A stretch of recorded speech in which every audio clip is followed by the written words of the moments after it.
Hello and welcome to Hot Issues. This week, we are going to take a look at the most populous state in West Africa, Nigeria. We're going to look at relations between Ghana and Nigeria, the role of Nigeria in West Africa, the role of Nigeria in Africa generally, and some of the problems confronting our sisters and brothers in Nigeria. And we are very, very, very lucky and perhaps privileged to have a very, very distinguished citizen of Nigeria who knows his stuff. Welcome to Hot Issues. Well, welcome back to Hot Issues, and as I indicated before, we are taking a look at Nigeria, the most populous nation in West Africa, indeed the country with the largest economy in West Africa.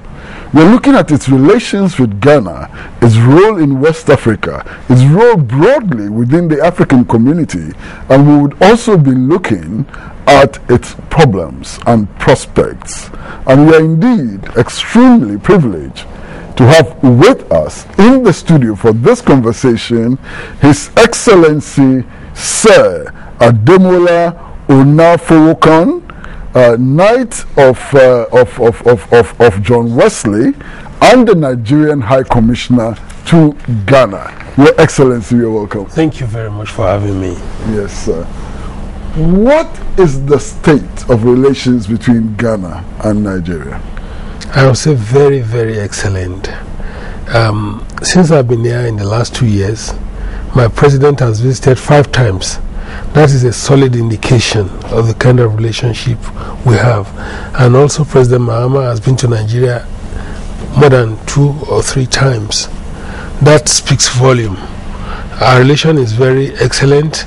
Like the Spaniards would say, tibia, very warm. And I hope it will continue like that. It's been like that for a very long time, and I do hope it will be like that for a very long time to come. What are the pillars of this relationship? What is this relationship built upon? Our relationship is very historic. Very historic. Dates back to a long time.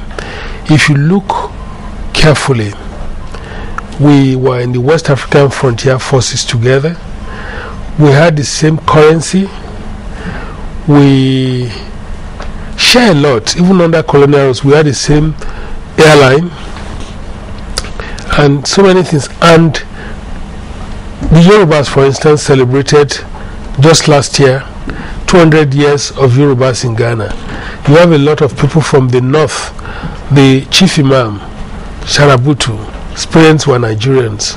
You have a lot of Igbos here doing business. The relationship is modern. Neighbors, we are brothers, we are cousins. There's a lot of intermarriages. There are millions of Nigerians and Ghana living between 2 countries. So that speaks for itself. And for example, the Ghans of Accra trace their ancestry to Ile-Ife. Yeah. And so on. But it hasn't always been cozy. There have been difficult moments. Always, every relationship. Look at the EU. Even look at some other countries with America who are their closest allies. Germany and America recently. Even Israel and America sometimes. They always be up and down, but the basic thing, the warmth in that relationship is very steady. I think that's what we should focus on. Well, but just briefly, what are some of the difficulties that we have experienced in our relationship? Remember 1969? Busia expunging Nigerians. 1983? President Shagari saying Ghana must go. So these are very little issues, are irritants in our relationship. But basically, I tell you, the relationship between Nigeria and Ghana has been excellent. Not much of hassles. We love Ghanaians a lot in Nigeria. In my family, we had Ghanaian family friends before I even knew I'd ever come to Ghana. On my own, I visited Ghana in 2008 on vacation. And the flights from Nigeria and Ghana between the 2 countries are always full. You know? Yeah. So that speaks volume. What about the economics of the relationship? Wow, that's a big one. I would dare say that Nigeria is Ghana's biggest trading partner. We have a lot going on between the 2 of us. We recently also set up the Nigerian Ghana Business Council. They met in Nigeria about 3 weeks ago. The outgoing Minister of Trade, who is going to be the Minister of Labour, led the Ghanaian delegation, and there were about 13 or 15 Ghanaian businessmen at the Lagos Chamber of Commerce. On the 28th of this month, which is a few days from now, Nigerian businessmen will be coming here and sitting down with formally with some Ghanaian business partners under the forum or aegis of the Nigerian Ghana Business Council to examine our economic relationship again and see how we can move it even better than it is now. We, as a country, want more Ghanaian investors to come to Nigeria. Nigeria has the biggest market in West Africa and probably in Africa. And we want Ghana to buy into this, make a lot of money, and help the country. And of course, we are already here heavily. The banks, the insurance, the oil sector, real estate. We want Ghanaians to tap into the Nigerian economy as well. And I think it will go well for both of us, both countries. There have been exchanges about oil and gas and so on. What is the real situation between Ghana and Nigeria? Well, I'll start by saying that for the Ghanaian oil industry, they should look east towards Nigeria. We've been in oil for a very long time, big time oil. We've made our mistakes, we've corrected them. I think Ghana can borrow from our experience as we are borrowing from other distant countries who started before us. The relationship is very good. I think we still do it. We still do oil at some concessional rate for Ghana. And although our gas production is low now, we used to give Ghana about 100 cubic something of gas, but I think it's reduced to 50 now because our own domestic consumption is growing. We used to produce about 1,500, out of which now we're using about 800 to 1,000, and we're managing to give Ghana about 50, which is below what we were giving them before. It used to be about 80. But we're working on our production, hopefully by next year, to raise it to about 2,000 cubic meter of it. I don't know how they describe it now, so that we can meet up Ghanaians' demand. Thank God we've been able to rectify the gas pipeline that was damaged last year. And Nigeria wants to do everything possible to support Ghana, because Ghana is always there for us too. We can never, I say never, deny Ghana. Ghana is our priority, because Ghana is always supporting us everywhere, and we also lend hands of support. We are brothers, like I said. Recently, a Nigerian doctor died, Dr. Ameyo Adadevo. Yes. Adadevo is a Ghanaian name. Yes. But she's Ameyo, she's an honorable woman. But the origin was from here, the husband's origin. So Adadevo, I had known that name since I was a kid. And there are so many Ghanaians, just like Nigerians, who will never return. That's one of them. That's, I think, answers that question. Okay. Are there areas where the two countries should be looking for more cooperation? Trade, and investment. Politically, everything is correct. Economically, everything is very correct too, but we can do more. If I look at the Nigerian market, I see small things like burger industries production. I see big time Alomo from Casapreco, and a few other things. There are other Ghanaians doing big business in Nigeria, but I want Ghana's big business to come to Nigeria and tap into that market of 160, 170 million people. The door is open to you. So far, the production is originally Ghanaian, because we don't want other countries, without mentioning them now, to bring in their stuff and repackage it and send to Nigeria. It is not to the advantage of Nigeria. It's not to the advantage of Ghana. They're going to take their money away. We want Ghanaian production in any form from the scratch to come to Nigeria. We'll be very happy to buy into it.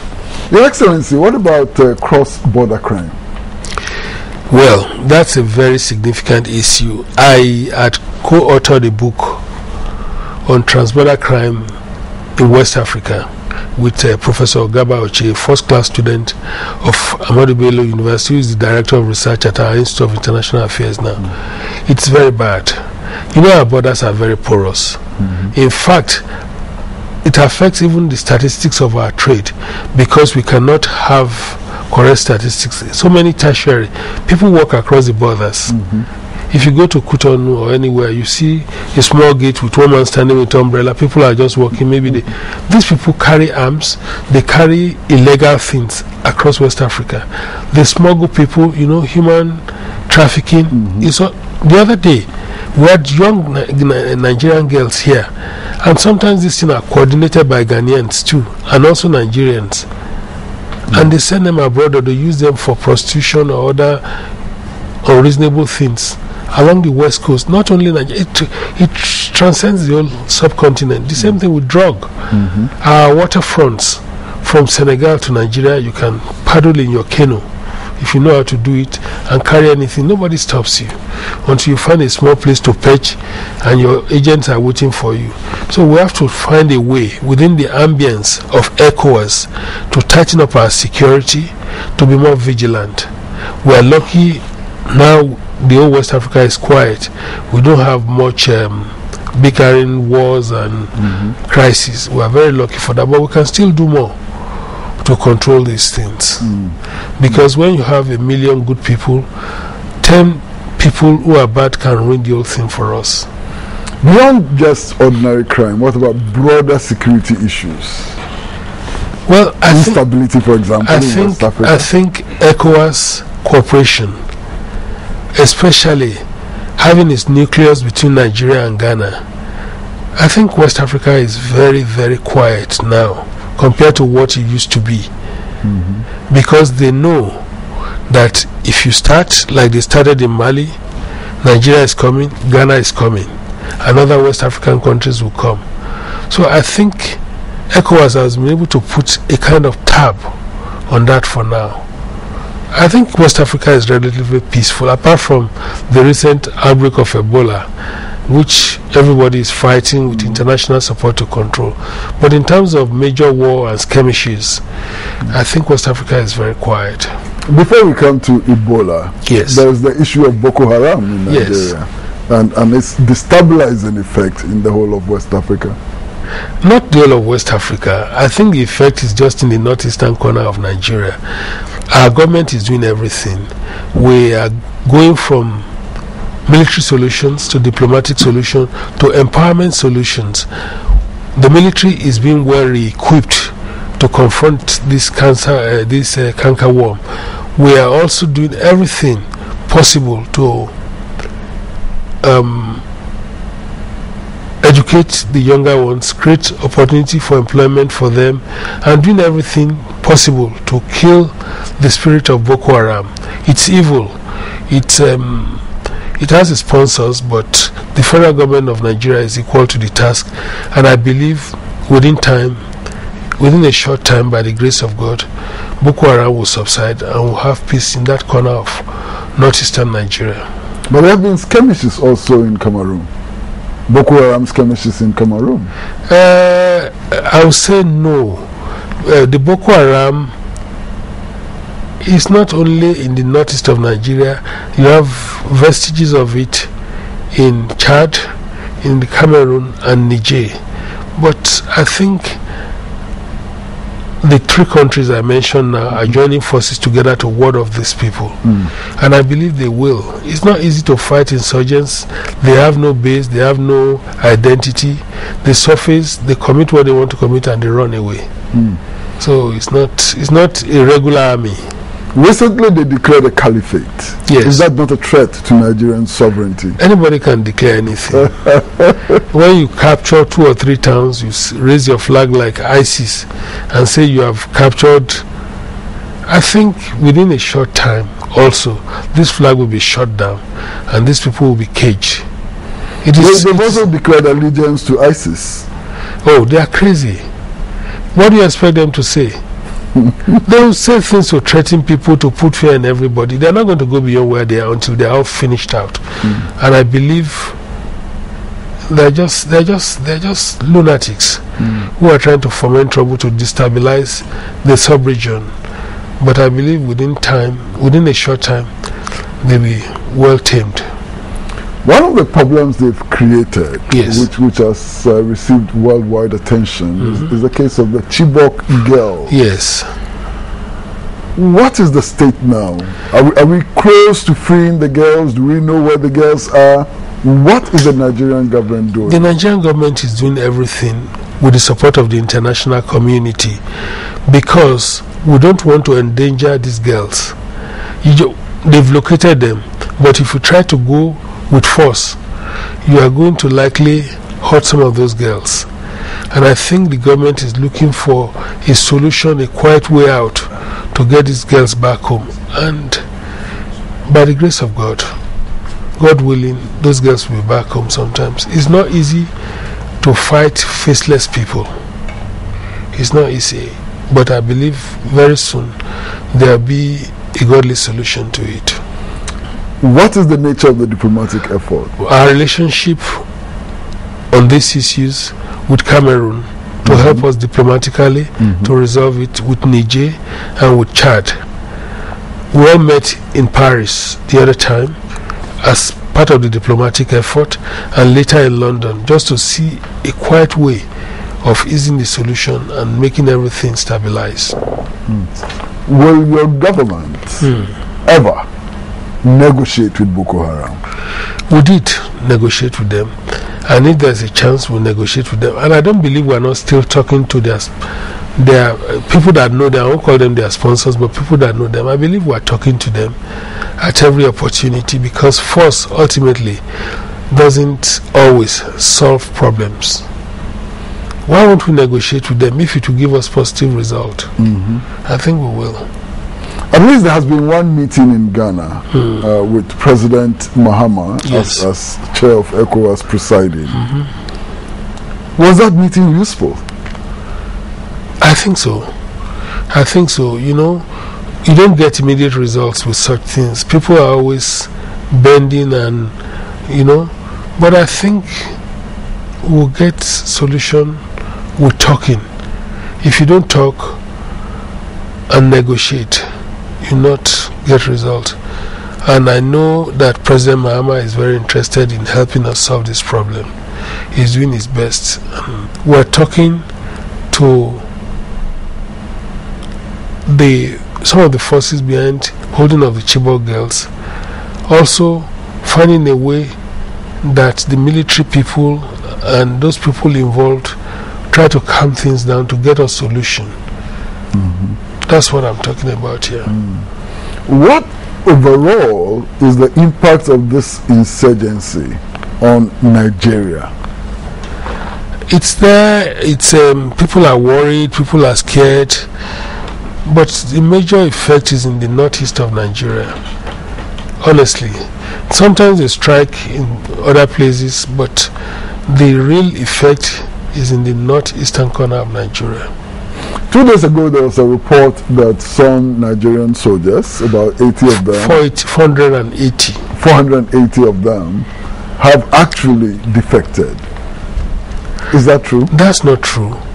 They went behind the lines trying to fight the insurgents. Unfortunately, they crossed into the border of Cameroon and they were disarmed.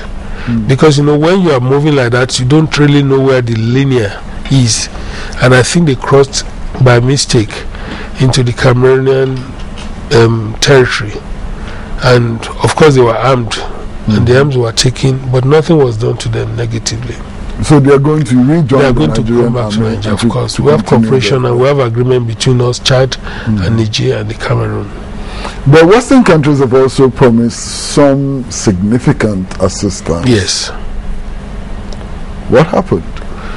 Well, they have brought some military helicopters, they brought some technical advisors, and they are still there trying to work out things for us to help us find a solution. It has recently been declared as the largest economy in Africa. Of course. Even way ahead of South Africa. What makes the Nigerian economy so huge? Well, the Nigerian economy, first of all, I'll say that 60% of West African economy is domicile in Nigeria. 40% of Nigerian economy is domiciled in Lagos, because Lagos is the hub of trade in West Africa. And then added to that is the oil and gas sector. Added to that is the huge population in terms of market. And when we did our recalibration, we discovered that Nigeria is hugely endowed. If you look at foreign direct investment, for instance, 2013, if I can refer to that, Nigeria has an FDI, foreign direct investment, of over $8 billion. Which country pulled that in Africa? No. So we have people coming to invest in oil and gas, in agriculture, in real estate, in everything. So the money is coming there, and people are investing in these sectors. So it's part of what boosted the Nigerian economy. Is it true that oil and gas is the real hub of the Nigerian economy? Of course. Isn't that It's dangerous? very correct. Well, For example, agricultural development must be very important. It's very, very, like I told you ab initio, that will take our agricultural development very important. You need money to put into agriculture. This money comes from oil and gas, among other things, but mainly the backbone of the economy is the revenue that comes in from oil and gas, and foreign direct investment and trading in other parts of Nigeria and West Africa. To what extent can you firmly say that Nigerians control their own resources? Absolutely. Absolutely. Look at all the sectors of the Nigerian economy. You don't have foreigners except those who want to come and invest, do your business, make your money, and leave. In Nigeria, you can bring $1 million, for instance. You don't need to partner with anybody. Do your business, so far it's legitimate. At the end of the day, you can take your money and your profit.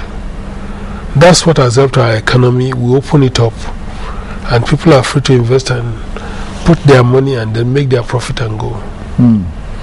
What about the criticism? That started about 10-15 years ago. Your Excellency, what about the criticism of the giant oil companies like Shell and Chevron and so on, and the allegation that they dominate the oil sector? In Nigeria? Yes, sir. I think NNPC dominates. Nigerian National Petroleum Corporation dominates, but these other companies are making waves to Shell, Chevron and co. But NNPC is still by far the biggest. And those companies also, even though they are foreign, there are still Nigerians on top of most of them in very powerful positions. What about the perceived, and I say perceived advisedly, the perceived, problems of North versus South and so on? How does it impact on Nigeria? On development? We don't have such problems at all. My colleagues sitting there are from different parts of Nigeria, and we don't see ourselves as such. We work towards a particular goal, the success of that country called Nigeria. We don't have bickering between us that the North is quarreling with the South. No. We work as a team. The president is from South, the vice president is from North Central, the Minister of Finance is from the Eastern, and so many. The Minister of Agriculture is from the West. Everybody, we are all working as a team. We don't have a situation of winner takes all in our politics. We are all, look, in PDP, you have everybody from everywhere. In ACN, you have everybody from, so we are working as a kind of body, mechanism. With a national focus. National focus, interdependency. I won't say because the president is from Bayelsa or South, it's not my brother. No, it's my brother and my leader. And that's the way we work in Nigeria. How well is the government doing? First of all, in terms of making sure that the fruits of economic development benefit all the Nigerian people. I think we are doing very well. People are reaping the dividends of democracy. Poverty is controlled, education is well invested in, health, and so many things. The president has a 7-point agenda and a transformation agenda which we are pursuing vigorously towards national development, and I think we are succeeding. We have our hiccups. It's not perfect, but we are succeeding. Who will win the next elections? I do not know. Politics is very dicey. Yeah. Politics is very dicey, but I hope that the president will win re-election. Why? Because I think he's giving it his best. He's giving it his best shot, and I don't see why not. I don't see why not. If he continues to do very well, why won't he win the election? Your Excellency, is it true? Is there any truth whatsoever in the allegation that the relations between former President Oluseyi Obasanjo and His Excellency Goodluck Jonathan are not that good? People will always carry rumors. I was with President Obasanjo about 4 days ago. He spoke so well about President Jonathan. President Jonathan has never denied President Obasanjo as his former leader. He gives him advice, they talk, people will always fabricate when things don't seem to be going well, that this person is fighting that person. The most important thing is that everybody, all the hands are on deck to move Nigeria forward. Those kind of talks, for me, is very petty and pedestrian. That's not what I want to listen to. I see these two people working towards a goal, the success of that country called Nigeria. So you're very sure that the government is doing so very well? I'm happy with them. And that this government will get elected again? I believe so. At least you wish so? I believe so. Okay. I believe so. How do you see the future of Nigeria? Very bright. Very bright. The best is yet to come for us. We're an evolving democracy, just like Ghana. And if you look at the United States of America, China, and even the Soviet Union from the Tsarist era, Russia, it has taken years, centuries for them to get to where they are. Nigeria is only 54. At least we are walking now, we are not crawling. We are getting our acts together. We are doing a lot. We are investing in infrastructure. We are investing in our economy. We are investing in our human resources. We are putting money in the education sector, in agriculture. So we are getting our focus, and I believe with time, Nigeria will be a country that will hold its own very well around the world, not just in Africa. You mentioned the size of the population of Nigeria. Yes. The fact that Nigeria has become, indeed, a very huge market. And that population, by the way, is not only Nigerians. You have people from Senegal, Guinea, everywhere, Ghana, living in Nigeria. They are part of this population. I don't think real Nigerians are more than 140, 130 million. The rest are West Africans who are dependent on us, and they've made Nigeria their home. Yeah. But then there's this huge population, which also helps to portray Nigeria as a huge market. Of course. Huge oil and gas resources, and the biggest economy in Africa and so on. How does all of this translate into Nigeria's role in Africa? Nigeria has always been a leader in Africa. Nigeria and Ghana pays the largest, hopefully I believe so, largest contribution to ECOWAS. Nigeria pays huge contribution to African Union. Nigeria is the biggest investor or depositor of the African Development Bank.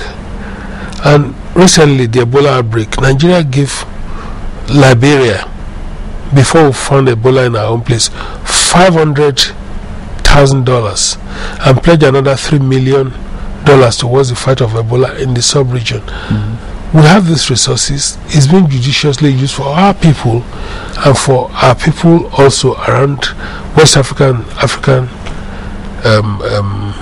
region. The West African sub-region and the African region.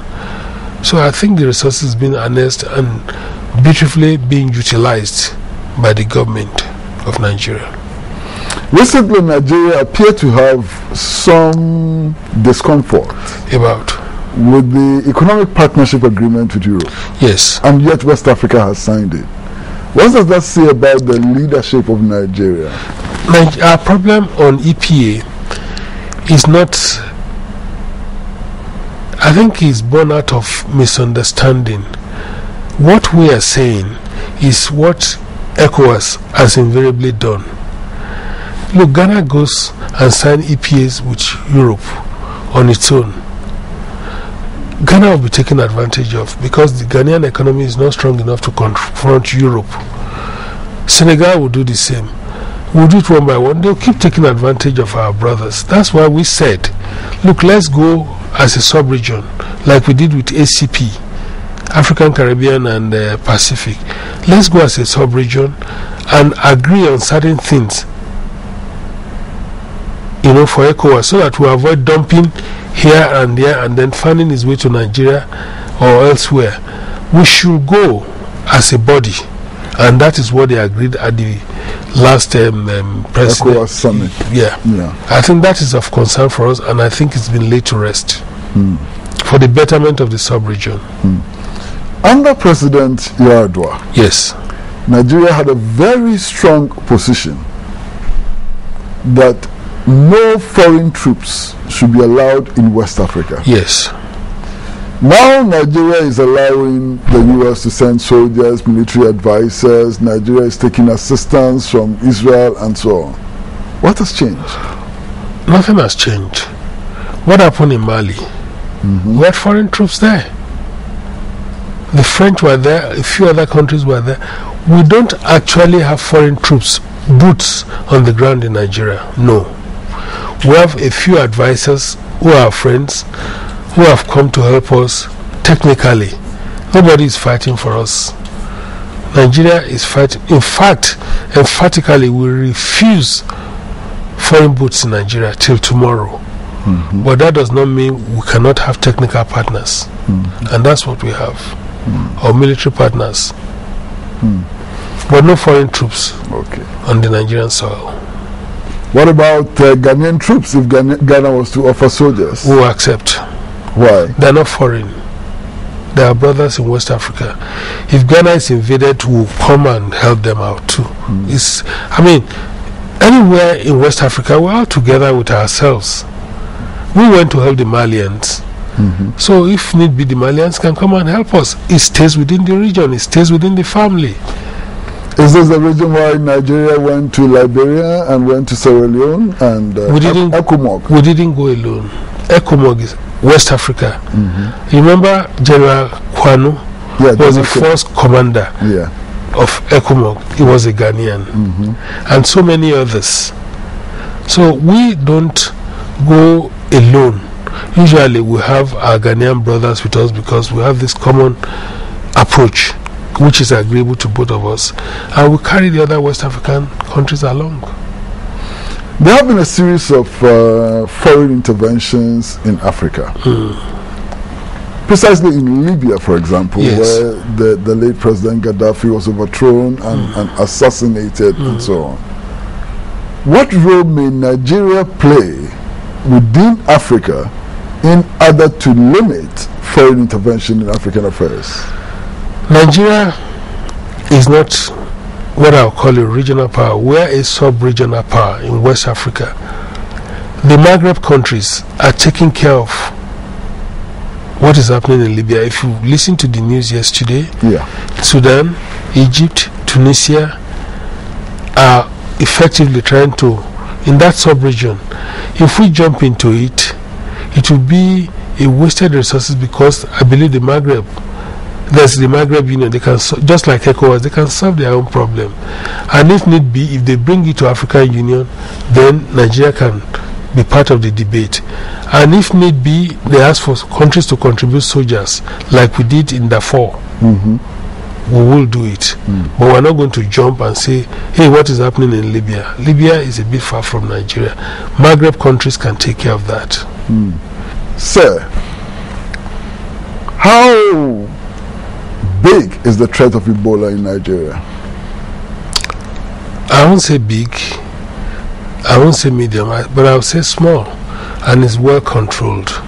You remember a man by name Sawyer brought that thing to Nigeria, knowing the well that he had Ebola, came to Nigeria and spread it thin all over the place. But fortunately, we were able to track down most of the people, both primary and secondary contacts, and they are all under care. We've treated 5, discharged them. We've lost 5 so far. We had 13 cases a few days ago. I think 2 are added to it, you know. But I think we're on top of it, and we're getting international support from Japan, the United States, and World Health Organization. I don't think it's much of a threat. It's contained within Lagos now. All those contacts is contained within Lagos, and they are getting real good medical attention. Nigeria appears to be doing very well. The survival rate has been under 40%. Nigeria now has scored a survival rate of about 50%. How do you do it? Well, by containment. If I get to the airport, even though I'm the Nigerian High Commissioner, they're going to put a thermometer on me. If they see any sign of my temperature going beyond 28, they're going to pull me aside. So it's seriously, you cannot run for any point of entry into Nigeria now. And they put so much fear in people that even if your mother has Ebola, if you go and visit her, you catch it. If you as much as touch somebody with Ebola, you are gone. Nobody wants to die. So if somebody is sick in your family, you quickly find a way, say, look, you have to get yourself to the doctor without any contacts. And that fear, you know, culturally has also helped us to contain it. There are some countries in the sub-region which are banning air traffic, closing their borders and so on. Is that the proper way to go? Is that the right way to go? I agree with some of them. How did Ebola come to Nigeria? By flight. These countries probably do not have the capacity to check whoever is coming to their country. So they put an embargo. Even South Korea, very far away, puts ban on flights to Kenya, who has not even, a country that has not even had any Ebola case in recent times. But the way this thing moves, and you know there's no certain cure, I think every country should do everything possible to protect themselves. Maybe it's not the best option, but when they don't have the resources to fight it, they have to use what they have. It has been said that we need to have a sub-regional approach to fighting Ebola. What is your view? What have we done? That is why the ECOWAS body has set up a committee to look into this. But I think a lot more has to do with education. You know, and the things we ingest, we have to control them. What is the specific role of Nigeria in fighting Ebola in West Africa? That cannot be overemphasized. Like I told you earlier on, when this thing started, especially in Liberia, we gave them 500,000. We pledged another 3 million towards the fight of Ebola in West Africa. On our own, we spend millions in our country to educate, to prevent, and to do whatever is medically necessary. There's even a body set up by government where people are donating to make sure that this canworm is controlled. Nigeria is a huge population, and that thing should spread, we're all dead. Are you very, very confident that we are going to win this fight against Ebola? Of course. Ebola was cited in Congo, in Sudan, and other countries in the past, and it went down. Although recently it has reared its ugly head in Congo, but I think we'll take care of it. And now vaccines are being developed rapidly, tested. The Japanese talked about the virus vaccine, which they believe can cure Ebola. The Americans have the ZMapp, and Nigeria has we have one that has not really proved very positive, but we are trying everything possible. And I think invariably Ebola will be caged. Now that it's crawling in on the West and Asia, they will help us find a solution to it. Now I want to go to an area which is quite controversial. Yes. And I know that we are very capable of dealing with Let's that. Let's look at it together. The perception of corruption in Nigeria. What brings about that perception? Corruption in Nigeria. Nigeria is not the only corrupt country in West Africa. Every day I open Ghanaian newspapers. What do I read? Corruption, corruption. In fact, President Rawlings last week or 2 weeks ago in Winneba really lambasted the society about corruption. Every day, what of the case of somebody being paid judgment debt, millions of cedis. So corruption is not endemic to Nigeria. It's because Nigeria is a very populous and rich country. That's why they mentioned this. Which country in Africa, indeed in the world, don't you find some corruption? Corruption is not another name for Nigeria, but people do anything to label any country anything. You know? So it's not unusual. No. It's not a good thing. It's something that should be discouraged, taken out, but it's not peculiar to Nigeria. Like I said, every day I read Ghanaian newspapers, it stares me in the face. And former President Rawlings at Winneba spoke for about 30 minutes on Ghana and corruption alone before going to other matters. That tells you how painful it could be. Are there some specific measures that the authorities in Nigeria are taking to deal with this growing perception? Absolutely. From the time of President Obasanjo to date, we have the EFCC, Economic and Financial Crimes Commission. We have the Independent Corrupt ICPC, Independent Corrupt Practices Commission. If a petition is written against you, or if it's verified that you've done something illegal economically, they pick you up and you face it with the music. There's no sacred cow. As far as corruption, we are doing everything possible to fight it. And I give President Jonathan kudos, because he has done the very best he can to make sure that this cankerworm is taken out of our skin.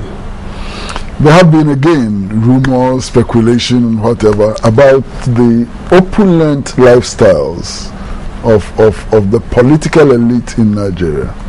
I won't comment on that because I've not seen it. You know, I go to Nigeria from time to time, but I live abroad and I've not seen that. Nigeria is a rich country. There are a lot of rich people who have made their money genuinely. They have a right to enjoy it. I've seen in Ghana people riding Rolls Royce, riding flashy Mercedes Benz. How do you put that? There's anywhere there's money, people make good use of it the way they know best. So I don't think I will castigate them for that.